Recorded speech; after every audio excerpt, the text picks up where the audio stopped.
বন্ধু তোমাদের সকলকে শুভেচ্ছা জানাচ্ছি। আজকে আমরা এই তোমাদের আবহাওয়া principle, Pauli's exclusion principle, Hund's rule, shielding effect, effective nuclear charge, Slater's rules for determination of effective nuclear charge নিয়ে আমরা আলোচনা করব। শিক্ষার্থীবৃন্দ, আমরা প্রায় অনেকগুলো ক্লাসে এই শ্রোডিঞ্জারের wave equation for hydrogen atom আমরা সলভ করেছি। সেই ক্ষেত্রে আমরা ওয়ান ইলেকট্রন বিশিষ্ট সিস্টেমের ক্ষেত্রে শ্রোডিঞ্জারের এই তরঙ্গ সমীকরণটি সহজে সমাধান করা সম্ভব, কিন্তু বহু ইলেকট্রন বিশিষ্ট তোমার পরমাণুর ক্ষেত্রে এই সমীকরণটি সহজে সমাধান করা সম্ভব নয়, প্রায় জটিল, অনেকটাই জটিল প্রকৃতি। সেক্ষেত্রে বহু ইলেকট্রন বিশিষ্ট সিস্টেমের ক্ষেত্রে অর্থাৎ n সংখ্যক ইলেকট্রন পরমাণুযুক্ত পরমাণুর ক্ষেত্রে সর্বমোট তরঙ্গ ফাংশন সাইকে প্রতিটি এর উপাদান প্রতি ইলেকট্রনের আলাদা আলাদা তরঙ্গ ফাংশন এর গুণফল রূপে এটিকে তোমার সমীকরণ দ্বারা প্রকাশ করা যায়। যেমন মনে করো, আমরা যদি সমগ্র ইলেকট্রনের তরঙ্গ ফাংশনকে সাই ধরি আর প্রত্যেকটি ইলেকট্রন প্রতি তার যে তরঙ্গ ফাংশন সাই 1, সাই 2, সাই 3 ইত্যাদি সাই n পর্যন্ত এই তরঙ্গ ফাংশনের গুণফল রূপে এটাকে প্রকাশ করা যায়।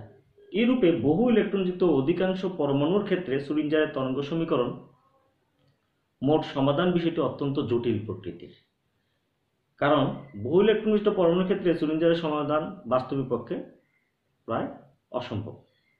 কিন্তু কিছুটা সংশোধিত রূপে কতিপয় গাণিতিক অ্যাপ্রক্সিমেশন বিধি, এটিকে বলা হয় অ্যাপ্রক্সিমেশন মেথড, যেমন পারটারবেশন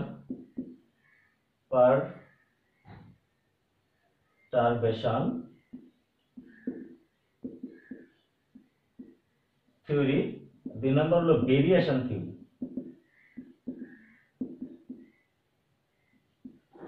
এই দুইটি তত্ত্বের মাধ্যমে মোটামুটিভাবে দেখানো যায় যে বহু ইলেকট্রন বিশিষ্ট পরমাণুর জন্য তরঙ্গ সমীকরণের অ্যাপ্রক্সিমেট সমাধান হাইড্রোজেন সদৃশ পরমাণুর অরবিটালের অনুরূপ।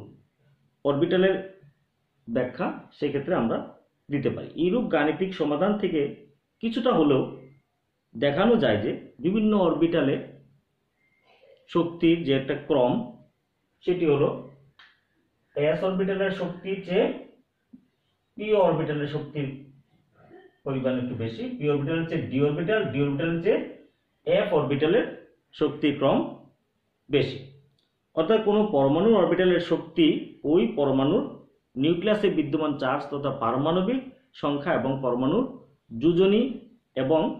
যোজনী স্তরের, খেয়াল করো, ইলেকট্রন গঠন তথা পরমাণুর তড়িৎ ঋণাত্মকতার মান দ্বারা এগুলো নিয়ন্ত্রিত হয়। এরূপ প্রধান কোয়ান্টাম সংখ্যা এবং এর মধ্যে যে s p d f orbital থাকে সেগুলো আমরা আবহাওয়া নীতির সাহায্যে আমরা ব্যাখ্যা করতে পারি। তাহলে আমরা আসবো প্রথমে আবহাওয়া নীতিটি কি। শিক্ষার্থীবৃন্দ, আমি এখনই বললাম যে এই s p d f orbital, এই যে তাদের অরবিটালের শক্তির ঊর্ধ্বক্রমটা দেখাইলাম, s এর শক্তির চেয়ে p এর শক্তি একটু বেশি, p এর শক্তির চেয়ে d এর শক্তি বেশি, d এর চেয়ে f এর শক্তি বেশি, কিন্তু এর মধ্যেও দেখা যায় প্রধান কোয়ান্টাম সংখ্যার উপরও কিন্তু তাদের শক্তির পরিমাণ নির্ভর করে। সেটি আমরা একটু দেখবো আবহাওয়া নীতির মাধ্যমে। আবহাওয়া নীতিটি হলো প্রধান কোয়ান্টাম সংখ্যা এবং সহকারী কোয়ান্টাম সংখ্যা এর মান যে সকল অরবিটালের ক্ষেত্রে বেশি হবে তার শক্তি বেশি, আর যে সকল অরবিটালের ক্ষেত্রে কম সেটি কম। সেটি হলো কি n প্লাস l রুল। এটি হলো আবহাওয়া প্রিন্সিপাল, তোমরা যেটি নিচের ক্লাসে পড়ে আসছো, সেটি হলো n প্লাস l রুল। এই n হলো প্রিন্সিপাল কোয়ান্টাম নাম্বার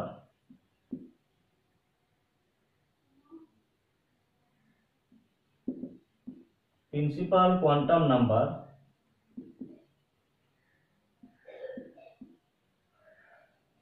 আর এল হলো azimuthal quantum number.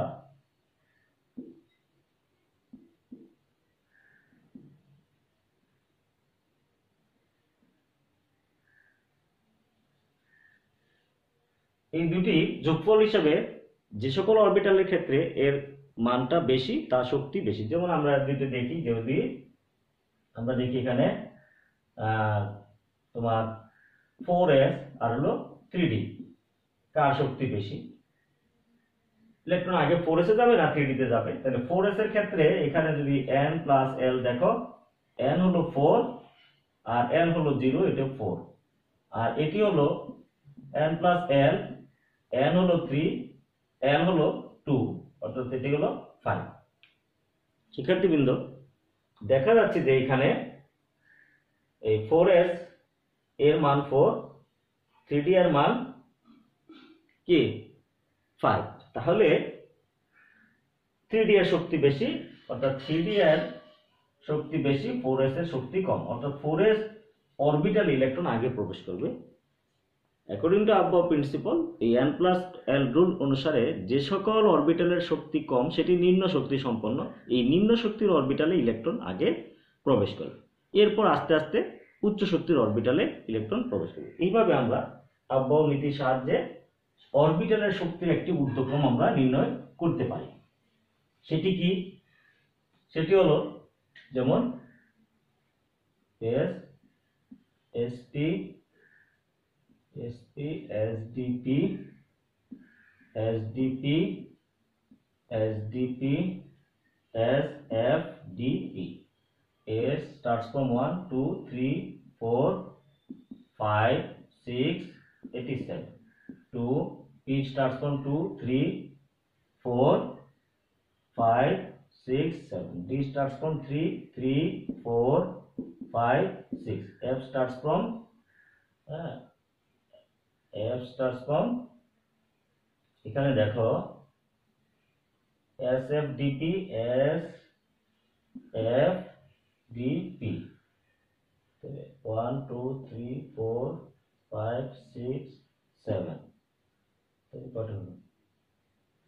s sp sp sdp sdp, ও এটা হবে sfdp, sfdp, তাহলে sfdp, তাহলে এটি কি হচ্ছে? এটি হলো 4d, এটি 5d, এটি 6d, আর এটি হলো তোমার ছিল 6p, এটা 7p। f আরম্ভ হবে 4 থেকে এবং এটা 5।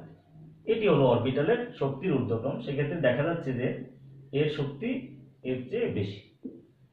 এটি হলো অ্যাকর্ডিং টু আবভ নীতি, অর্থাৎ আবভ প্রিন্সিপাল অনুসারে অরবিটালের শক্তির ঊর্ধ্বক্রম।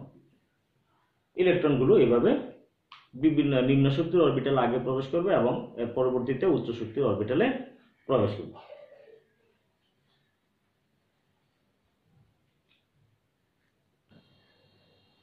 শিক্ষার্থীবৃন্দ, এখানে দেখো যে 1s এর চেয়ে 2s, 2s এর চেয়ে 2p, 2p এর চেয়ে 3s, 3p এর চেয়ে 3p, এগুলো শক্তির ঊর্ধ্বক্রমে অরবিটালগুলো শক্তি বৃদ্ধি পাচ্ছে। ফলে ইলেকট্রন যেটা শক্তি, যে অরবিটালের শক্তি কম, সেখানে ইলেকট্রন আগে প্রবেশ করবে। যেমন আমরা একটা ইলেকট্রন বিন্যাস দেখাইতে পারি, তোমরা নিচে ক্লাসে অবশ্যই এগুলো শিখে আসছো। যেমন মনে করো এখানে দেখালাম যে রেডনের ইলেকট্রন বিন্যাস, বা আমরা যদি তোমার কি দেখাই, জ্যানন দেখাই, জ্যানন 54, তাহলে যদি এখন তুমি দেখো যে প্রথম ইলেকট্রন যাবে এখানে 2টা, এখানে 2টা, এখানে 6, এখানে 2, এখানে 6 2 10 6 2 10 6, এখানে দেখো কত আসছে, 10 10 20 20 30 36 38 48 48 54। এখন আমরা ইলেকট্রনিক কনফিগারেশনটা লিখে ফেলতে পারি। তাহলে 1s2 2s2 2p 6, 3s2 3p6 3d10, 4s2 4p6 আর হলো 4d10। 4d10 5s2 5p6 এটি হলো জ্যানোনের ইলেকট্রনিক কনফিগারেশন বা অর্থাৎ ইলেকট্রন বিন্যাস। শিক্ষার্থীবৃন্দ, এইভাবে আমরা আবহ নীতির মাধ্যমে মৌলের পরমাণু সমূহের ইলেকট্রন বিন্যাস নির্ণয় করতে পারি। এরপর আমরা আসবো পলির বর্জন নীতি বা পলিজ এক্সক্লুশন প্রিন্সিপাল। পলিজ এক্সক্লুশন প্রিন্সিপালটি কি? সেটি হলো যে একটি তোমার দুইটি ইলেকট্রনের কোনো মৌলের পরমাণুতে দুটি ইলেকট্রনের চারটি কোয়ান্টাম সংখ্যার মান কখনোই সমান হয় না। অর্থাৎ তিনটি কোয়ান্টাম সংখ্যার মান একই হতে হলেও অপরটি অবশ্যই ভিন্ন হবে। এক্ষেত্রে বলা যায় একটি অরবিটালের সর্বোচ্চ ইলেকট্রন ধারণ ক্ষমতা হলো 2। এটি হলো পলির বর্জন নীতি। একটি অরবিটালের সর্বোচ্চ ইলেকট্রন ধারণ ক্ষমতা 2। যেমন আমরা যে কোনো একটি অরবিটাল নেই, সেক্ষেত্রে যদি আমরা ধরে নিই আমরা এটি 3s, তাহলে 3s অরবিটালে মোট কয়টি ইলেকট্রন থাকতে পারবে সেটি হলো এই তোমার পলির বর্জন নীতির মাধ্যমে সেটি বলা যায়। যেমন যদি এখানে আমরা বলি, এখানে দেখো n = 3, তাহলে যেহেতু s, তাহলে n = 0, n = 3, n = 0 হলে অবশ্যই m = 0। এখন যদি মনে করো এই তিনটি কোয়ান্টাম সংখ্যা নিয়ে একটি ইলেকট্রন এই s অরবিটালে প্রবেশ করে, সেটি আমরা দিলাম s অরবিটালে n = 3, l = 0, m = 0, তাহলে অবশ্যই s আমরা একটা ধরলাম প্লাস আপ।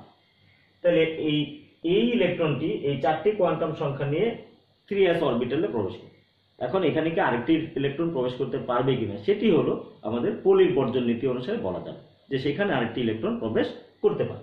সেটি হলো, যেমন দেখো যদি আমরা e2 অর্থাৎ আরেকটি ইলেকট্রন সেখানে দিই, তাহলে তার কোয়ান্টাম সংখ্যা n = 3, l = 0, m = 0, এই তিনটি কোয়ান্টাম সংখ্যা আমরা এক রাখলাম।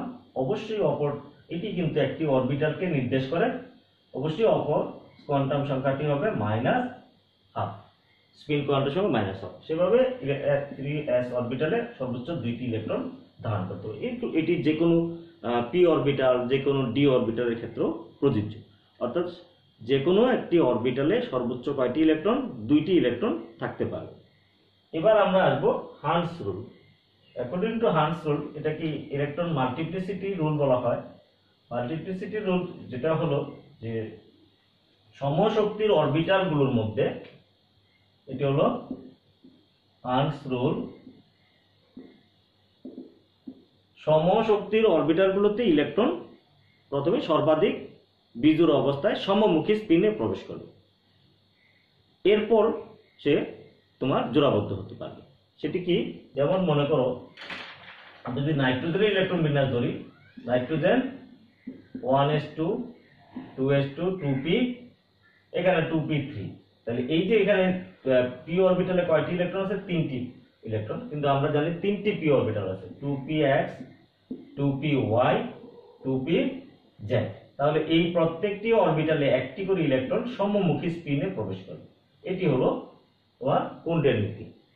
এরপর যদি যেমন অক্সিজেনের ক্ষেত্রে যদি ধরি আমরা, তাহলে অক্সিজেন এই 1s2 2s2 2p4, তাহলে সেক্ষেত্রে 2px 2py 2pz, তাহলে প্রথমে একটি করে ইলেকট্রন সমমুখী স্পিনে প্রবেশ করবে, এরপরে যে অতিরিক্ত ইলেকট্রনটি আছে সেটি এই বিজোড় অবস্থায় বিপরীতমুখী স্পিনে প্রবেশ করবে। এটি হলো কুন্ডের নীতি। এটিকে অনেক সময় আমরা এখানে বক্স পদ্ধতিতে দেখাই। যেমন অক্সিজেনের ক্ষেত্রে 1s, এটি 2s, এটি 2p, এটি দেখো 1s এর ক্ষেত্রে এটা কি তোমার এখানে বিপরীতমুখী স্পিনে 2টি ইলেকট্রন থাকবে, 2s 1s 2s, আর এটা 2px 2py 2pz। তাহলে এখানে আমরা যদি সমমুখী স্পিনে প্রথমে দেই, তারপর অবশ্যই অপরটি বিপরীতমুখী স্পিনে থাকবে। এটি হলো কুন্ডের নীতি, বক্স পদ্ধতির সাহায্যে এইভাবে দেখানো যায়। শিক্ষার্থীবৃন্দ, এরপর আসি আমরা শিল্ডিং ইফেক্ট, যেটি আমাদের সিলেবাসভুক্ত রয়েছে, এবং effective nuclear charge, Slater's rule for determination of effective nuclear charge. এখানে দেখবে যে এগুলো কিন্তু হান্স রুল, তোমার Aufbau principle, Pauli's exclusion principle আমরা নিজের ক্লাসে প্রতি বছরই পড়ে আসছি। তারপরেও আমাদের যেহেতু সিলেবাসে আছে আমরা একটু জেনে নিলাম। এবার আমরা আসবো শিল্ডিং ইফেক্ট। শিল্ডিং ইফেক্টটি কি? শিল্ডিং ইফেক্টটি হলো যে পরমাণুর মধ্যে আমরা জানি বিভিন্ন শক্তি স্তরে ইলেকট্রনগুলো বিন্যস্ত রয়েছে। এই যে বিভিন্ন শক্তি স্তরে ইলেকট্রনগুলো বিন্যস্ত থাকার ফলে বহিঃশক্তি স্তরে ইলেকট্রনের প্রতি নিউক্লিয়াসের আকর্ষণ কিছুটা কমে যায়। এর কারণ হলো যে আভ্যন্তরীণ যে শক্তি স্তরগুলো আছে সেই শক্তি স্তরগুলো বহিঃশক্তি স্তরের ইলেকট্রনকে বিকর্ষণ করে। বিকর্ষণ করার কারণে বহিঃশক্তি স্তরের ইলেকট্রনের উপর নিউক্লিয়াসের আকর্ষণ কমে যায়। এটিকে বলা হয় শিল্ডিং ইফেক্ট। আবার বলছি, যেমন মনে করো আমরা যদি বলি সোডিয়াম, সোডিয়াম সোডিয়াম পরমাণু, তার মধ্যে কি সোডিয়াম 11টি ইলেকট্রন আছে, 1s2 2s2 2p6 3s1, অর্থাৎ তৃতীয় শক্তি স্তরে একটি, দ্বিতীয় শক্তি স্তরে হলো 8টি, প্রথম শক্তি স্তরে 2টি। এটি হলো যদি তার নিউক্লিয়াস ধরি, প্রথম শক্তি স্তরে তার 2টি ইলেকট্রন, দ্বিতীয় শক্তি স্তরে 8টি ইলেকট্রন আছে, আর তৃতীয় শক্তি স্তরে 1টি ইলেকট্রন। এই হলো সোডিয়াম পরমাণুর তোমার ইলেকট্রন বিন্যাস। এখন এই যে ইলেকট্রনটি, এই সর্বশেষ শক্তি স্তরের ইলেকট্রনটির প্রতি নিউক্লিয়াসের আকর্ষণ অনেকটা কমে যায়। এই কমে যাওয়াটাকে বলা হয় শিল্ডিং ইফেক্ট। এখানে দেখো কেন কমে যাচ্ছে। কমে যাচ্ছে হলো যে এই যে প্রথম শক্তি স্তরে 2টি ইলেকট্রন, দ্বিতীয় শক্তি স্তরে 8টি ইলেকট্রন, এই 8টি ইলেকট্রন এরা এই বহিঃস্থ শক্তি স্তরের ইলেকট্রনকে বিকর্ষণ করে, অর্থাৎ নিউক্লিয়াসের আকর্ষণকে তারা প্রতিহত করে। বহিঃস্থ শক্তি স্তরের ইলেকট্রনের প্রতি নিউক্লিয়াসের আকর্ষণকে প্রতিহত করে, অর্থাৎ বাধা দেয়, প্রতিবন্ধকতা সৃষ্টি করে, যেটাকে আমরা বলি শিল্ডিং ইফেক্ট বা আচ্ছাদন প্রভাব। এটি একটা স্ক্রিনিং ইফেক্ট তৈরি করে ফেলে, কারণ এই ইলেকট্রনটাকে এদেরকে বা ইয়ে করে ওভারকাম করে নিউক্লিয়াসের প্রতি অ্যাট্রাকশন ফিল করতে হয়। সেক্ষেত্রে দেখা যায় এরা যদি তাদেরকে এটাকে বিকর্ষণ করে তাহলে তার অ্যাট্রাকশনটা কমে যায়। এটি হলো শিল্ডিং ইফেক্ট। এবার আমরা আসবো এই শিল্ডিং ইফেক্ট এর ফলে এই ইলেকট্রনের প্রতি নিউক্লিয়াসের যে চার্জ যে কমে যাচ্ছে, অর্থাৎ সে যতটুকু কমে যে চার্জটা অনুভূত হচ্ছে সেটি হলো তার ইফেক্টিভ নিউক্লিয়ার চার্জ। অর্থাৎ পরমাণুর মধ্যে আভ্যন্তরীণ শক্তি স্তর প্রতি শিল্ডিং ইফেক্টের মাধ্যমে এই বহিঃস্থ শক্তি স্তরের ইলেকট্রনের নিউক্লিয়াসের প্রতি আকর্ষণ, অর্থাৎ নিউক্লিয়াসের প্রতি তার আকর্ষণ কমে যাওয়ার ফলে যে চার্জ অনুভূত হয় সেই চার্জটিকে বলা হচ্ছে তার ইফেক্টিভ নিউক্লিয়ার চার্জ। আমরা আবার বলছি যে বহিঃস্থ শক্তি স্তরের ইলেকট্রনের প্রতি নিউক্লিয়াসের যে চার্জ, তার যে আকর্ষণটা কমে যাচ্ছে, চার্জটা কমে যাচ্ছে, সেটি হলো তার ইফেক্টিভ নিউক্লিয়ার চার্জ। এটি কেন হলো? কারণ আভ্যন্তরীণ শক্তি স্তর কর্তৃক সেক্ষেত্রে শিল্ডিং ইফেক্ট তৈরি হচ্ছে। এই শিল্ডিং ইফেক্টের ফলে বহিঃ শক্তি স্তরের ইলেকট্রনের প্রতি নিউক্লিয়াসের চার্জের পরিমাণ হ্রাস পায়। এই যে চার্জের পরিমাণ হ্রাস পেয়ে যাচ্ছে সেটি হলো যে তার ক্ষেত্রে তার ইফেক্টিভ নিউক্লিয়ার চার্জ। এটি আমরা বিজ্ঞানী স্ল্যাটার, এখানে স্ল্যাটার রুলস ফর ডিটারমিনেশন, বিজ্ঞানী স্ল্যাটার একটি তোমার রুলের মাধ্যমে এটি ব্যাখ্যা করার চেষ্টা করেন যে কোন মৌলের পরমাণুতে ইফেক্টিভ নিউক্লিয়ার চার্জটা কত হবে। সেটি হলো effective nuclear charge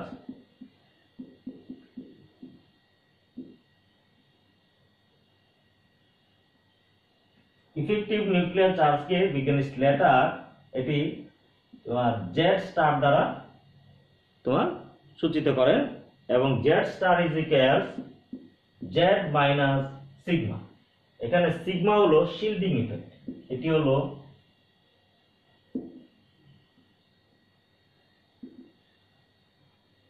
shielding effect, আর জেড হলো atomic number, atomic number of the atom. এখানে এটি হলো, এখানে জেড হলো তার ইফেক্টিভ নিউক্লিয়ার চার্জ। এটি হলো স্ল্যাটারস রুল, স্ল্যাটারস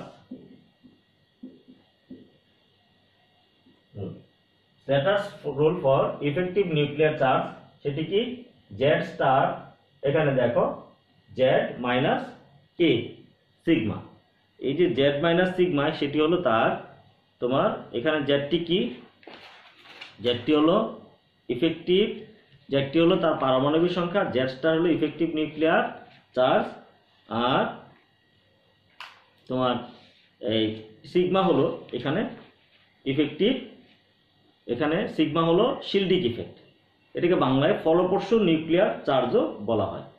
হ্যাঁ, আচ্ছা এইবার আমরা দেখব যে এই যে তোমার শিল্ডিং ইফেক্ট সেটি কিভাবে নির্ণয় করা যায়। শিল্ডিং ইফেক্টের ক্ষেত্রে যেমন আমরা একটি পরমাণুর ক্ষেত্রে হিসাব করে দেখাবো যে শিল্ডিং এখানে এই যে সিগমাটি বের করা হয়, সিগমাটি হলো এখানে দেখো শিল্ডিং ইফেক্ট এটি বের করার ফর্মুলাটা হলো সিগমা ইকুয়ালস, এখানে দেখবে যে ইলেকট্রনের প্রতি নির্দিষ্ট শক্তি স্তরের যে ইলেকট্রন আমরা বলি, এখানে দেখো যেমন মনে করো সোডিয়ামের ক্ষেত্রে 11 প্লাস প্রথম শক্তি স্তরে 2টা, দ্বিতীয় শক্তি স্তরে তার 8টি ইলেকট্রন, তৃতীয় শক্তি স্তরে। আমরা যদি এই ইলেকট্রনটির কথা চিন্তা করি যে তার ইফেক্টিভ নিউক্লিয়ার চার্জ, তাহলে এটি হলো নির্দিষ্ট শক্তি স্তরে নির্দিষ্ট ইলেকট্রনের বহিঃশেল, মানে এর যে বাইরের যে শেল, সেই বাইরের শেলের ইলেকট্রন, সেখানে সেই বাইরের শেলের ইলেকট্রন এখানে দেখবা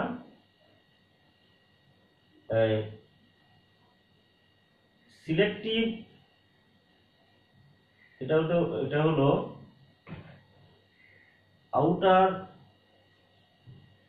outer shell electron of the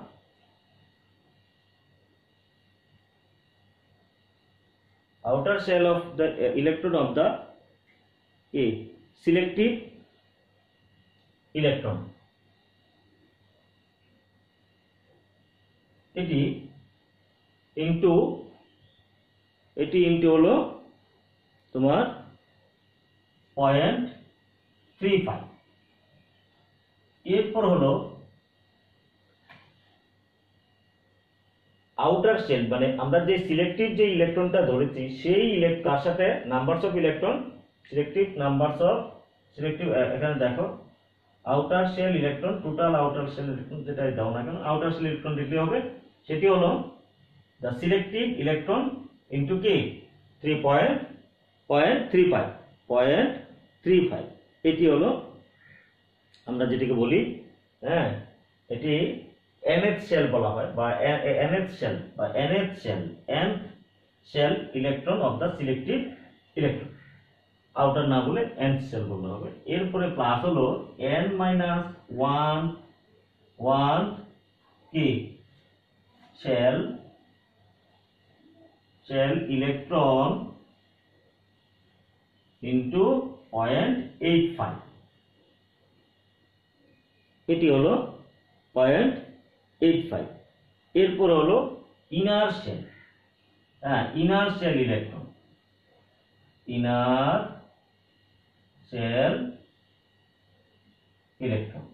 এই হলো শিল্ডিং ইফেক্ট বের করার ফর্মুলা। তাইলে আমরা যদি সোডিয়ামের ক্ষেত্রে এটা করে থাকি, তাহলে এখানে দেখো সোডিয়ামের ক্ষেত্রে তার শিল্ডিং ইফেক্ট কত আসবে, সেটি আসবে তার nth শেল ইলেকট্রন, যেহেতু এটা 3s, এই ইলেকট্রনটি বাদ দিয়ে আর কোনো ইলেকট্রন নাই, তাহলে সেটি 0 ইনটু 0.35 প্লাস হবে n-1, এটা যদি nth হয়, এটা যদি থার্ড শেল হয়, তার মানে কি এই যে থার্ড শেল হলে তাহলে কি হবে, থার্ড শেলে 8টি ইলেকট্রন আছে, তাহলে 8 ইনটু কি 0.85 প্লাস এখানে দেখো ইনার শেল ইলেকট্রন আছে কয়টি, তার ইনার শেল ইলেকট্রন আছে 2টি, তাহলে সেটি হলো 2। এটা হলো তার শিল্ডিং ইফেক্ট। তাহলে আমরা এখানে হিসাব করতে পারি এটি কত আসে তার শিল্ডিং ইফেক্ট।